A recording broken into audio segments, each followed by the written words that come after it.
Hi, I'm Glenn. And I'm Mark. And welcome back to the Museum of Masonic Culture, our interview set, Profiles in Masonic Leadership. I like it. And we are here with a very special guest star tonight.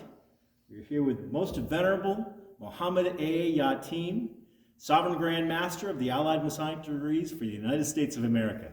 And did I get that right? You did.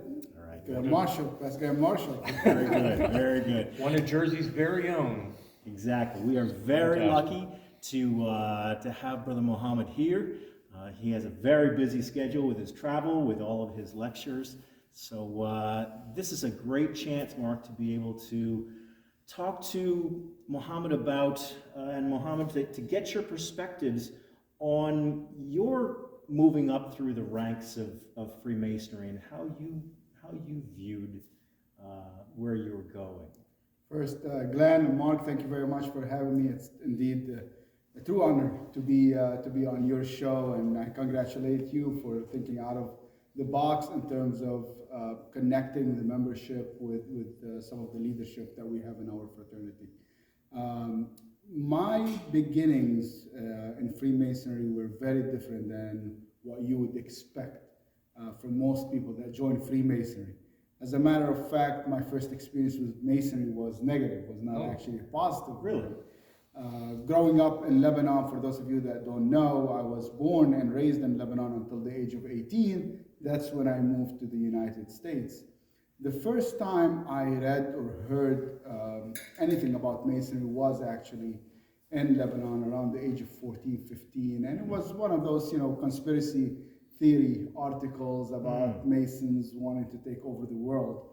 When I was 16 or 17, there was a documentary about Freemasonry in Arabic on Al Jazeera TV. Okay. And it's still, still available today on YouTube.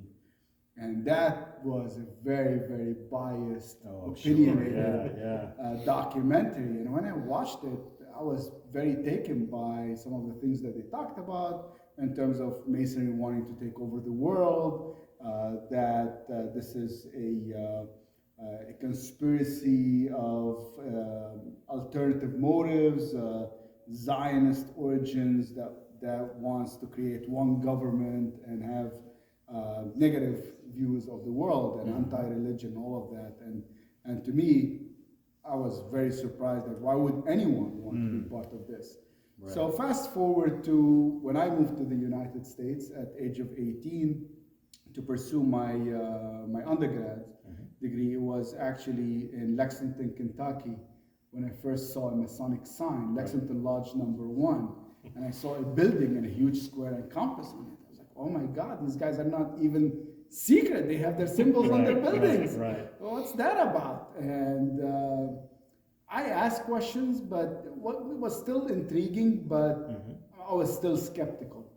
4 years later, I got a job offer upon graduating from an investment firm in Philadelphia. So I moved to Philadelphia, and it was in Philadelphia when I started seeing bigger exposure to Freemasonry. And I saw the beautiful temple downtown Philadelphia. I was like, what is this beautiful building? It's the Masonic Temple. I was like, oh my God, like nobody's trying to hide anything here. But when I moved to Philadelphia, I started reading a lot more about the history of the United States and the founding fathers. And at that time, I've been in the US for 4 years, and I truly fell in love with the principles of the United States, the way of life, the pursuit of happiness, the ability to have freedom of speech, freedom of thought, freedom of religion. All of these things made me truly love the U.S. and get attached to the history of the United States. Right. And when you're studying the history of the United States, it won't take you too long before you draw the connections between the founding fathers of Freemasonry and of founding fathers of the United States and their involvement in Freemasonry. So I started now having an aha moment. What if this is, all conspiracy theory, and I need to look at this in a different manner. And then I met a friend of mine who I had no idea about being a Mason, and we became very good friends. And as we go out in Philadelphia and we see the Arc de Triomphe and the Valley Forge Park, I asked questions, and he always had answers that made sense and defended Freemasonry. And one day I said, "Why do you keep defending these guys?" He said, "Because I'm a Mason." I said, "But you're a good guy." Yeah. So, obviously that changed my perception of Freemasonry. The more I learned from speaking with him, and I started reading things with an open mind. And, some of the things you read on the internet, that Masons drink blood and all of that, you really have to stop and say, like, is this really true? Does this really make sense? And finally, it took me about 2 years of research, because coming from a country like Lebanon, really it takes you a long time before you're accepted for membership. So they go through rigorous background check and interview process before you get into the fraternity. So I took about 2 years of research, read a lot of books, and finally I decided that I'm gonna join a lodge in Philadelphia. Okay.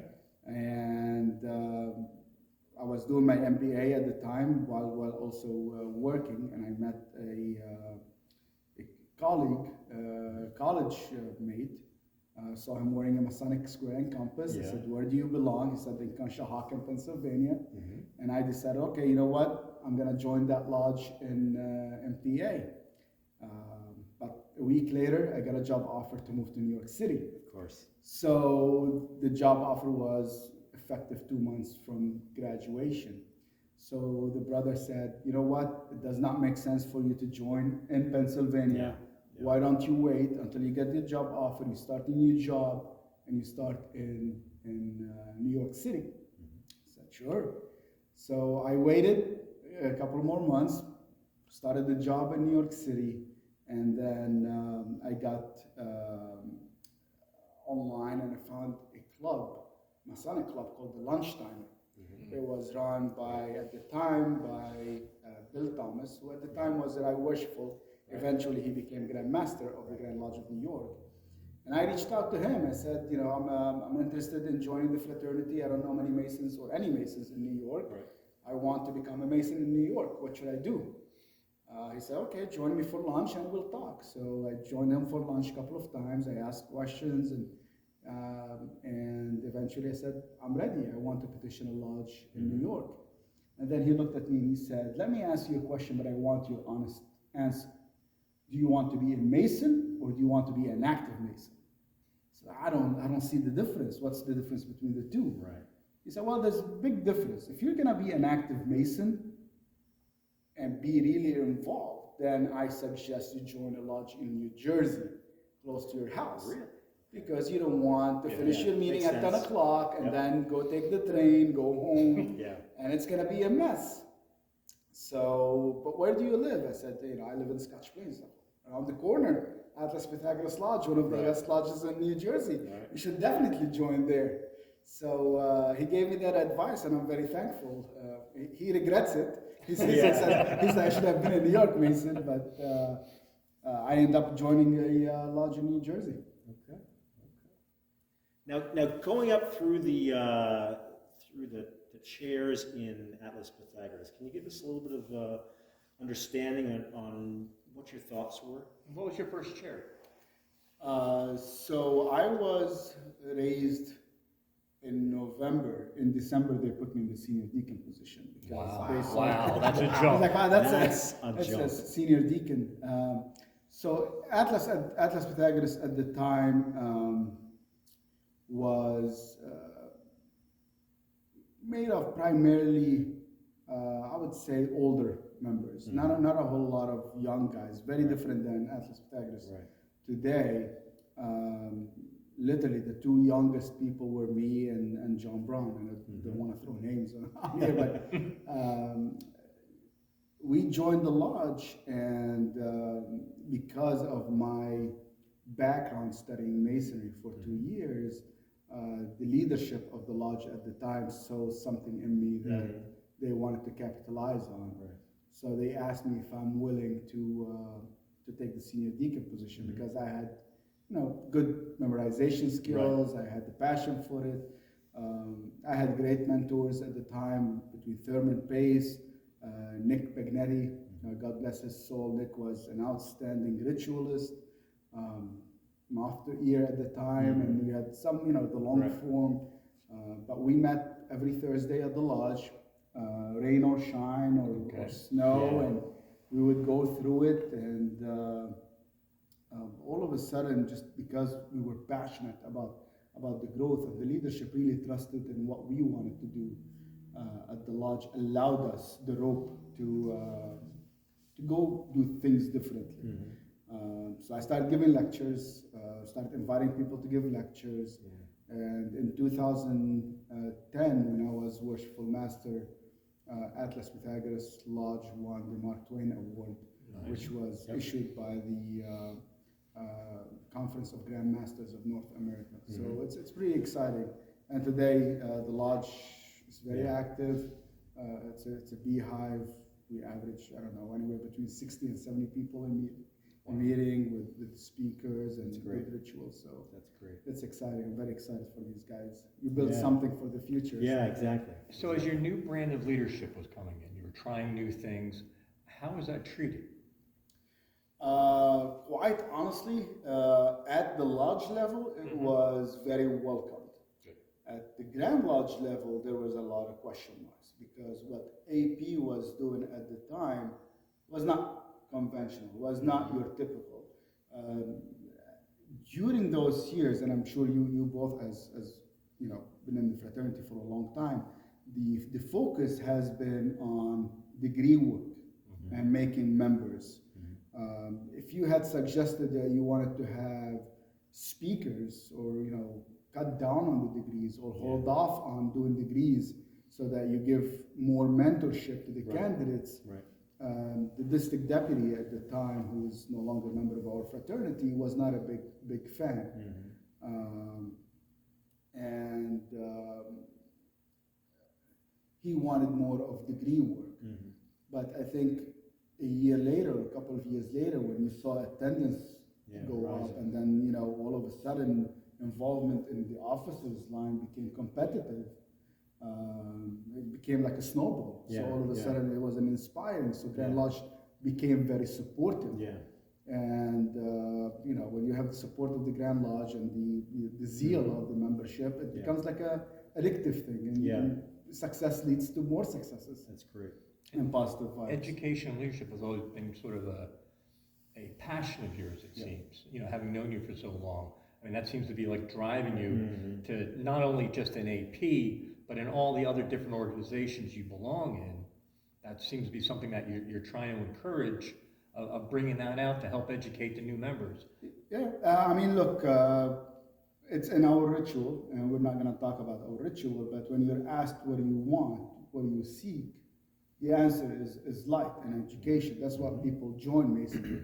I don't think people join Freemasonry today to do charity. If you want to do charity, you can, donate your time, money, and effort to church. If you wanted to volunteer, there are millions of volunteer organizations. Freemasonry is a fraternity. It's fraternity that has certain ritual and embedded lessons and symbolism in it.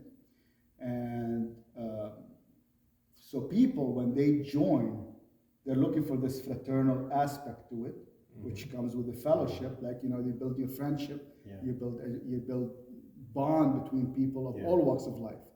Different religions, different skin colors, different ethnicities, different countries of birth, different beliefs, but we're all driven by similar characteristics or similar values, core values of our fraternity, and we build on it. So part of it is the fraternal aspect. The second part is embedded in our ritual and in our lessons. So Masons join Masonry to make better of themselves. But how do you do that? Through the study and application of our ritual and lessons embedded in our ritual. Studying them alone is not enough, because it becomes like reading a book. So it's a study and application. So memorizing the ritual and doing a degree work is great, but understanding and applying the lessons on oneself is what makes the change in ourselves and the community around us. So I feel that if we remind our members and mentor them in this way, we can really transform the organization one lodge at a time, one district at a time, a grand lodge at a time. And how have you seen changes in Freemasonry in general through your time through the lodge? I think we're seeing a lot of changes on a national level, not just in New Jersey. There's a big push for education. Many Grand Lodges are now pushing for Grand Educator positions. Which you hold here. Which I hold in New Jersey. But the point is you have a Grand Orator who oversees the district deputies, and not every state has a district deputy, but you have the district deputy that looks at their districts from an administrative role, and you have the grand instructor that looks at the ritual from a jurisdiction level, and now we're making education on the same level. So education used to be just a committee. Now it's on par with administration and with ritual, which is pretty exciting, and we're seeing that across the United States. More and more Grand Lodges are adopting the Office of Grand Educator. More and more lodges, Grand Lodges, are adopting the District Education Officer position. So pushing education on districts as well to help them, so that no worshipful master struggles in the East and says, I don't have a program. I'm just going to do business. I strongly believe that no master should just have a meeting to do business. 100% agree. As you mentioned, Mark, about how things changed a little bit. These times are different because we're getting first-time Masons, first-generation Masons join our craft. Before, it was, if you were the son of a Mason or the grandson of a Mason, you were attracted to the fraternity. But we're getting an influx of first-generation Masons. And a lot of them are younger in age. So in this time, we're competing with work, younger families, demanding environment that we live in. So if we don't offer them the quality programming or the great Masonic experience, then we're going to lose them for other things like work and family. And in Masonry, we always put work and family as a priority, so it's not a surprise that we would lose them to the normal way of living. However, for us to grow and prosper, we need involved Masons. So we need people to be actually taking part. Now, you use the phrase Masonic Experience, and for a lot of people that can mean different things. To you, what does that mean? That when you sit here and you look at a new brother and you're like, I want him to have the Masonic Experience. What is that? I'll give you the conclusion, and then we can draw back to the process. The conclusion is, for every Mason, whether it's a new member or somebody who's been a Mason for 50 years, the moment they show up to a meeting or a Masonic event, they attend it and they leave, they're going to ask themselves, was that worthwhile my time? And if the answer is yes, then that is a good Masonic experience that we have given them. If the answer is I'm not sure or no, then obviously we have failed. Now it becomes more critical with the non-active Masons. So Masonic statistics tell us that for every 10 active Masons, 10 Masons, only 20% are actually really active. So you have 80% of our membership. 80% of our membership get a dues notice once a year. And they look at it, and it's basically an invoice. You owe us, I'm going to throw a number, $200 or $250. And this person who hasn't been to lodge in a while looks at this invoice and says, am I going to pay it or am I not going to pay it? And whether that person pays it or not is solely based on the intrinsic perceived value of his membership in the fraternity and the experience he had while going through the degrees or his association with the fraternity. So when 80% of members decide to, I'm going to write this check, even though I haven't seen these guys in God knows how long, or haven't been to lodge because of work, family, age, whatever, or maybe travel or whatever, they're making a decision based on past experiences. Yeah. So today, when we're doing the degree work, or when we're mentoring people, or when we're having program, we're not only trying to retain members that are active today, but we're maintaining those members for the future as well. Yeah. So that's, hopefully that answers your questions in terms of the Masonic experience. How do we get there? It's very, very structured, in my opinion. Okay. It starts from the day they decide they want to become Masons. Do we treat them in a professional manner? Does the secretary uphold, communications with that person? Are they truly informed? The investigation committee, who do we send to the investigation committee? Yeah. How's that visit at home with the significant other? How are we answering those questions at home? Then the person decides to become or gets voted on. How do we inform them that they've been selected, even though it's hard to get selected? Yeah. You have to get a unanimous ballot. That's not people take it for granted, but it's not inconsequential. It's not, exactly. So the degree work, the person shows up. How's the degree done? Is that impressive? Obviously, all we do is from memory. And it's quite, impressive, but it's a lot for a candidate. How do we assign mentors to them? How is the relationship like between the candidate and the mentor? Even after they're raised to the Master Mason degree and they become Master Masons, does the mentorship stop? Or are we assigning a new type of mentor to them to continue that journey? So whether they take an officer's chair later on or not, because obviously, as we know, not everybody is cut to be an officer. There's still, there's room for everybody. So how do we follow up with them? And if they don't show up for a meeting or two, do we check on them? So all of this, the quality of meetings, the programs, how the master runs the meeting, the quality of food we offer in our lodges. Yep. If it's not food that you would eat at home, we should not be serving it in lodges, right? Yeah. Very true. Yeah. We don't cut cost when it comes to stuff like that. Right. If you really, and I strongly believe that our fraternity is an elite society. It's the creme de la creme of the society. It consists of some of the best people that I personally have met in my life. If this is really what we're telling the world, then we need to execute on it. Yeah. And when we start cutting corners, then the experience gets affected. So what affects Masonic experience?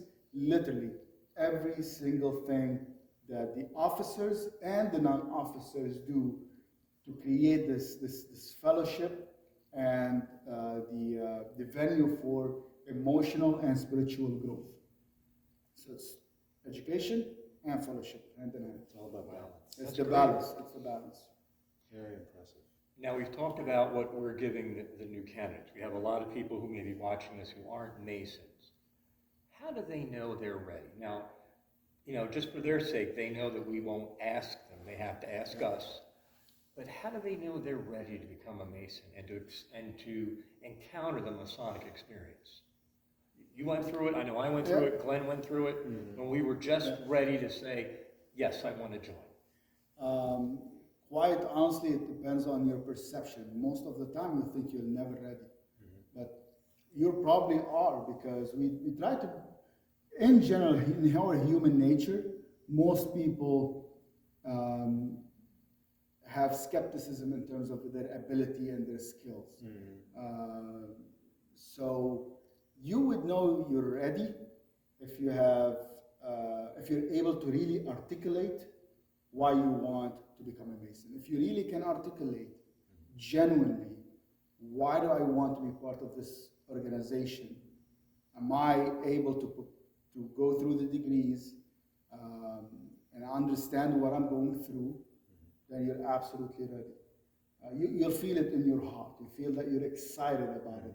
You can't wait. I know when I was initiated, I had my shirt and my suit from the dry cleaning, hanging on the wall, you know, Already on the closet for it, for a week before, just waiting for that moment. Good.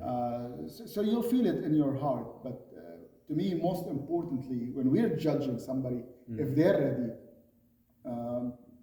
one of the key tests is whether their ability to really articulate why they want to become a Mason, not just the generic response that we would see. Obviously, you know, there are other requirements like, you know, the belief in God, the age, the independency, the financial independency, and all of that. And so these are all things we can check the boxes for. Good, interesting. Now you have gone through the chairs in the lodge. You've held positions in Grand Lodge. And you've also taken a step into the appendant bodies on the national scale. Can you tell us a little bit about your experiences in the AMD and the other appendant bodies?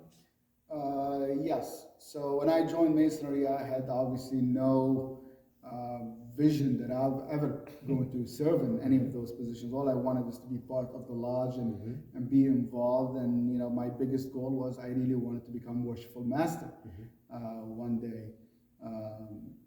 In terms of involvement with the appendant body, I joined appendant bodies early on, but I was not active in appendant bodies until I was out of the East from my lodge. I really wanted to dedicate my, so I joined. I did not wait until later on. So if they had a good program or a good degree, I would show up, but I did not take officer's chair in any appendant body until I was out of the East from my mother lodge. On the national level, while I was going through the ranks, one of my mentors, somebody that I look up to highly in the fraternity, Thurman C. Pace, said, I would like you to come join me one day in Washington, D.C. for Masonic Week. And there you would meet, you know, a lot of good people, leaders from all around the world, and rub shoulders with people that you only read about and you know, on the internet, or you read their books, but you've never met them face to face. And it's a good opportunity for you to get exposed to other non-mainstream, I would say, Masonic organizations. So it's not you know, on the local level. So I joined, and I said, I'll give it a shot. I'll go 1 year, and you know, 15 years later, I still I'm a regular there. But I got exposed to some of those organizations until one day, God bless his soul, Doug Jordan, who was incoming Sovereign Grand Master of AMD, took me to the side and he said, I would like to appoint you as Grand Superintendent of AMD in New Jersey. That was a big surprise. I did not anticipate it, but obviously I welcomed the challenge. It was very exciting. I'm very passionate about AMD because AMD has in its core push for Masonic education and research as well. So this is very close to my heart. So I said, absolutely. And we started doing in-gatherings in New Jersey, revived the in-gatherings. We had speakers, we had degree work. We grew the numbers of councils. We added, you know, 4 or 5 new councils in New Jersey. So AMD took a spotlight on the national level, and it was noticed by leaders in DC at the time. And fast forward 3-4 years later, Matt DuPay, who was incoming Sovereign Grand Master of AMD USA, took me to the side. He said, I would like to appoint you to the bottom of the line, which means you will be Grand Master in 10 years. Would you accept if I appoint him? You know, that was obviously a big surprise as well. So I'm truly honored to have been given this opportunity and represent, you know, the office and AMD members, and obviously New Jersey in a good light. Can you explain to our viewers what the AMD is and what it does? So the Allied Masonic Degrees is a invitational Masonic organization dedicated to Masonic research and education, and to preserve detached degrees that at one point were part of the Masonic fraternity system in Europe, but did not make it into one of the organized tracks, like, you know, specific York Rite track or specific Scotch Rite track. So to be eligible for invitation to an AMD council, you have to be a York Rite Mason. You have to be a Royal Arch Mason at a minimum.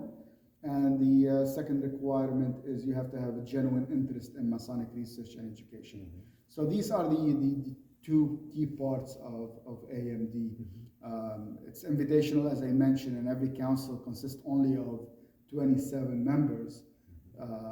And it's on purposely done to be small because it should attract like-minded people that have similar views on Masonic history or symbolism or ritual. So you feel like you're in a safe space where you can share your thoughts without being, not that we're judge anybody in the Masonic fraternity, but you feel more comfortable in a smaller setting than sitting in a lodge, let's say 100 people in a lodge room and you have to stand up and say your opinion. Sometimes, some people get intimidated. It depends on the personality. But if you're in a smaller setting, you feel probably more comfortable. So I feel like AMD develops not only your educational background, but also develops quite a bit your ability to speak, ability to lead, ability to argue and counter-argue and stuff like that. So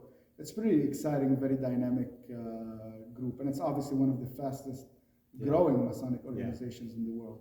Yeah, very true. And you've traveled the world. Yes. Giving lectures and also representing the Grand Body. I've been very fortunate to have been invited to different countries as a guest speaker. I've spoken probably over 300 times at Masonic venues. So it's pretty exciting to meet different people and see how the fraternity is very similar yet very different from one state to another. But to me, the most exciting thing about traveling is to be able to experience Masonry different than the way I perceived it in New Jersey or how I received it. I've attended lodges in Japan where the ritual was nothing that I understood, but I knew exactly what was going on. And it's very similar, but it has those nuances that are different. I've attended lodges in the Middle East. I've attended in Hong Kong, France. So it's exciting to me just to meet and make friends with Masons from all over the world and how we treat one another. There's no stranger in the fraternity. The moment you become a Mason, you feel like now all of a sudden you have a million friends, a network of million friends, a brother that you can really rely on and build relationships with and experience the ritual and the symbolism from a different perspective. And that goes to the universality of Freemasonry. Absolutely. I mean, you've seen it in all these different countries, and let alone if you were just in Jersey visiting all the different AMD councils. It's a little bit different in each one. Absolutely.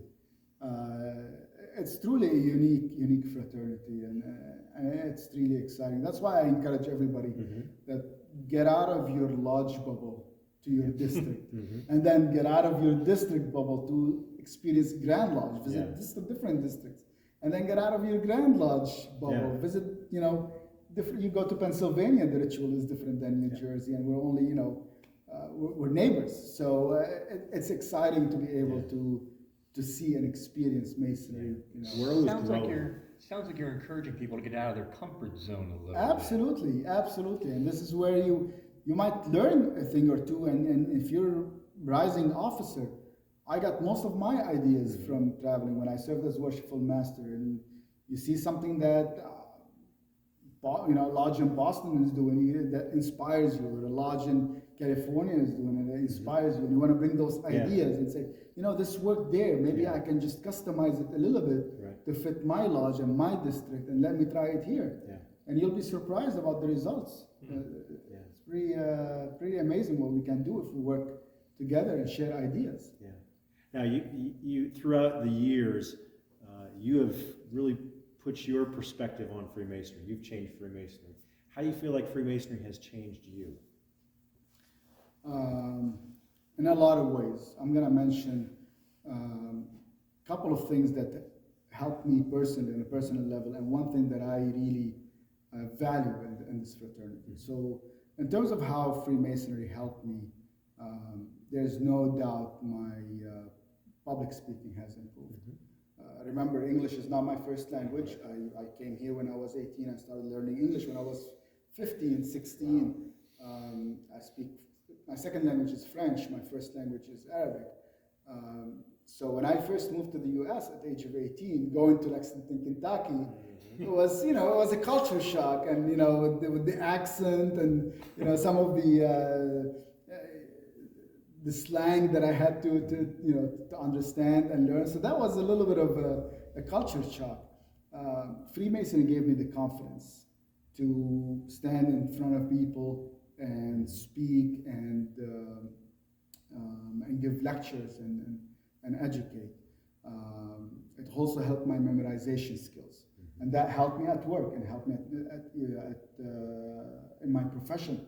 So if you really dedicate time to learning the ritual and be part of the officers' corps, you build that muscle of your brain, and it helps you memorize. It helps you recall certain things. So my memorization skills have improved quite significantly because of the fraternity.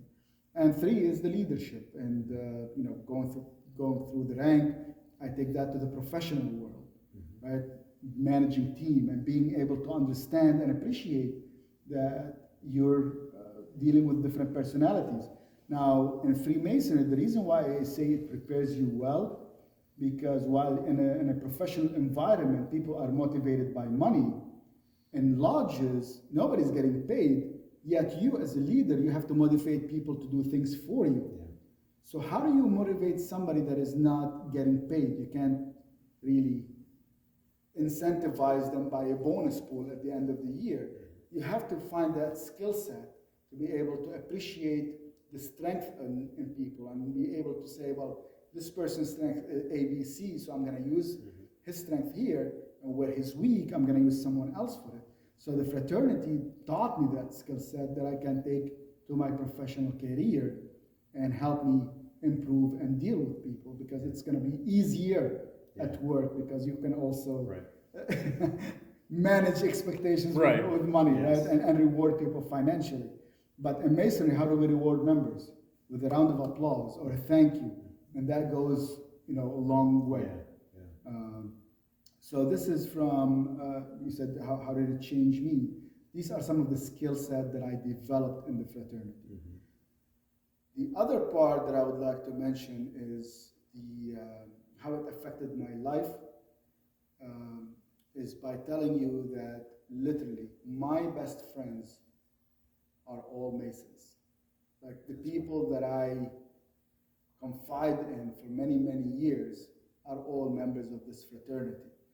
And obviously I do have non-Masons friends that I appreciate, obviously to the max, and I love them to death. But I'll give you an example. In 2014, my father was going through chemotherapy, and we knew that his days are numbered, and he was, sick for a while, and I was in the US. And one day, I woke up at 4 in the morning on a call, letting me know that I better book a ticket and immediately leave to Lebanon because my father is about to pass any minute. Now, we were expecting a snowstorm. I had a little baby at home. My wife works full-time. We have absolutely no family around. My brother, who lives in Philadelphia, is an hour and a half away, and he's going to Lebanon with me. So I literally, and my wife is born and raised in Ohio, so her family are 6 hours away driving. So literally, I'm leaving my wife alone and my newborn in a snowstorm, and I'm leaving. I made calls to 5 people. All of them are Masons. And I told them my situation. And they told me that I had nothing to worry about, that they would do everything from snow shoveling to providing food to making sure my wife is okay. Anything that I needed that I did not have to worry about, and I would just go and do my duty at home. You can't say that of many fraternities. This is pretty, to me, that changed my life. To me, that was very impressive, and I'll never forget it. This is the type of fraternity that we want to build. Right. This is what we preach, and this is what we want to enforce. Obviously, in my opinion, Freemasonry is a fraternal organization with imperfect membership every now and then, but what we want to promote is that bond. That's the fellowship, that's the friendship, that's the trust you want to build in this fraternity. When you have people that you can rely on. It doesn't matter where you are. When you say you're my brother, that name has a value. It shows that they're men of their word. Yes. They're men of honor. And in the fraternity, they're men who take their oath seriously. Absolutely. It has no expiration date. They will be there for their brothers. Absolutely. Very true. And where do you see the fraternity going in the future from your perspective? Look, I'm cautiously optimistic about the future of the Freemasonry. Obviously, as I mentioned earlier, we're not a perfect fraternity. Right. Obviously, some people need to be reminded to keep their ego in check, and that personal agenda has no room really in our fraternity. And we need to build a fraternity for the future. It's not about my year, it's not about my term, it's not about my goal. It's about what do we want to do for the fraternity, for others. That's, we're a service organization. Yeah. So I say I'm cautiously optimistic because I'm seeing changes everywhere. I'm seeing younger Masons getting involved and more experienced Masons giving them support to grow, allowing them the opportunity to advance. It's no longer about, the me, it's about the other. And true leaders, when they succeed, it's not because they have achieved a certain rank. They achieve when they create the replacement. So when you get excited about the person that you mentored, and that person gets a reward or gets appointed to something or does something that executes well on a plan, you feel like you were rewarded, and that's the exciting part is when you support somebody and that person succeeds. Right. So I'm optimistic about that, and I feel like if we're gonna shrink in membership a little bit to cut the fat and become leaner and meaner and go a little bit down in size and grow with quality over quantity, I think we're gonna be in very exciting times in the future, and we just hope we're gonna be around so that our friends are leading the fraternity and we're there in the back seat cheering for them and supporting them and helping them. So I'm excited about the future. That's great. Now, you talked about younger Masons getting involved and moving things forward. What words of advice would you give to some of the younger Masons who might be watching, or even some of the non-young Masons who are watching? What would you tell them about your experiences, about what can they benefit from?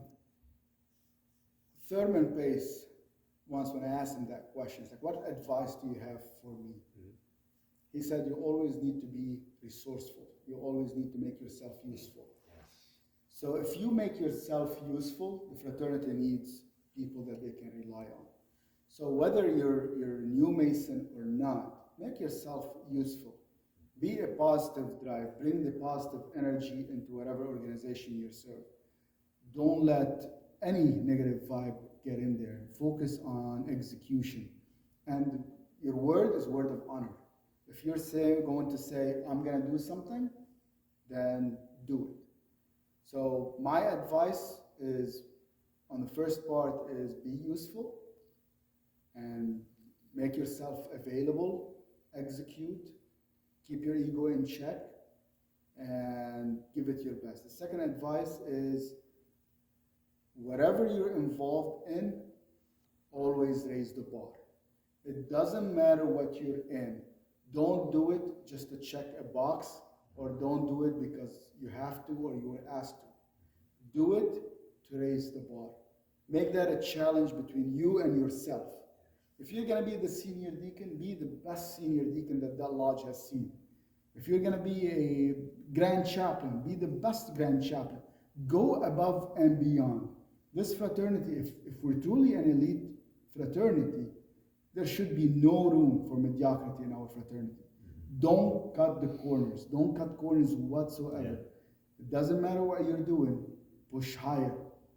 Push the envelope. Don't settle for average. Average people don't go places. Average organizations don't go places. This organization allows you to grow, and there are people that would support you. And if you try, you will be surprised by how many supporting hands will come and push you forward. All you have to do is do your best. Give it your shot. Give it your best, and you'll go places. That's really my advice. Excellent. Excellent. Well, you certainly have raised the bar in everything you've done. I appreciate you saying that. Thank you. Thanks for the support of many. Obviously, it's not my work. It's through the years I was able to have a group of people that support me, and I support them, and it's that feel of fellowship and trust between one another that helps us move in different directions and execute on programs and deliver, all for the membership, for that experience, right? We don't do it for ourselves. You do it for the experience of others, so that people in generations down the road can enjoy what we have now. And to light that flame within them, Absolutely. like it was lit within you, and just keep encouraging more light. Now, before we started, we were talking about your title, and our executive producer mentioned that you have another title, which is how we should introduce you. Do you remember what that was? The dad. So I have two daughters, Talia and Celine, 6 and 10. I don't have any boys. I do support Dimole, but now I'm routing for Rainbow Girls. So you're a proud rainbow dad. I am a Rainbow dad, Fantastic. so I'm excited about that. And we're trying to start a new chapter in Westfield, and they have my support. Obviously, I also support Dimole, whether financially or emotionally or whatever they need. But now I'm a rainbow dad. That's wonderful. That's Good. wonderful. Well, it has been such a pleasure to sit here and talk to you amidst the Museum of Masonic Culture, and we're actually in front of our AMD exhibit with Amdi, who has some of your regalia. But it's been a real pleasure to be here and to hear your perspective, to share it with our viewers. And I know I learned some things, and I always grow when I'm around you, to be I honest. appreciate you saying it. I worked with you on different projects, and it's always been exciting. What you guys have done with this museum, it's phenomenal. It's something that I, as a New Jersey Mason, take pride in. You've done an amazing job, and Mark, obviously, I'm inspired by your leadership and the different hats that you wear, whether on New York Rite or Scottish Rite. But Glenn, before we close, you had asked me before about memorable moments that I had in the fraternity. Please. And there are two that I would really like to mention, because they touched my heart the most throughout my Masonic experience. The first one was when I was Worshipful Master of Atlas Pythagoras Lodge. When I was Master, I was not an American citizen. And I think I was the first non-American citizen to become Master of AP. But when we open, as you know, we pledge allegiance to the flag. Now, it's illegal to actually claim that the United States is your country if you're not a United States citizen. So throughout my year in the East, every time we opened, I used to say, brethren, join me in pledging allegiance to the flag of this great country. I could have never said the flag of our country, because it's not my country. At the time, it wasn't my country at the time. And that bothered me. That bothered me quite a bit for the whole year. And I kept on praying, please, let me be a citizen just before my term ends. And God answered that prayer. So December, I believe December 2010, I was sworn in as a citizen one night before my last meeting That's great. as worshipful master. That's great. It was my extolation, actually. So my senior warden was getting installed, but I, as outgoing worshipful master, I had to still open the lodge.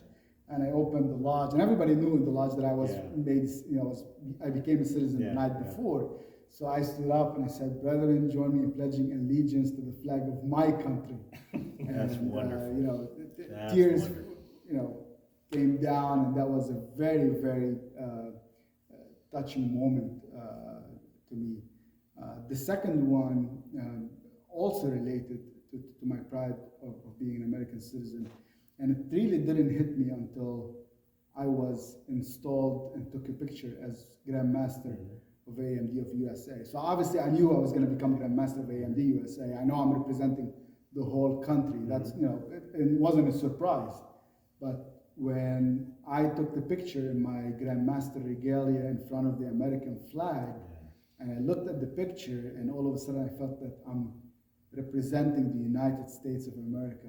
And what a great honor it is to be able to give this shot or this opportunity to represent the country. And that it was a very also emotional moment for me in my Masonic career, to be able to say, the country that adopted me as its own and gave me the opportunity to meet my wife and have my kids here, to have an outstanding career on Wall Street, realize my dream.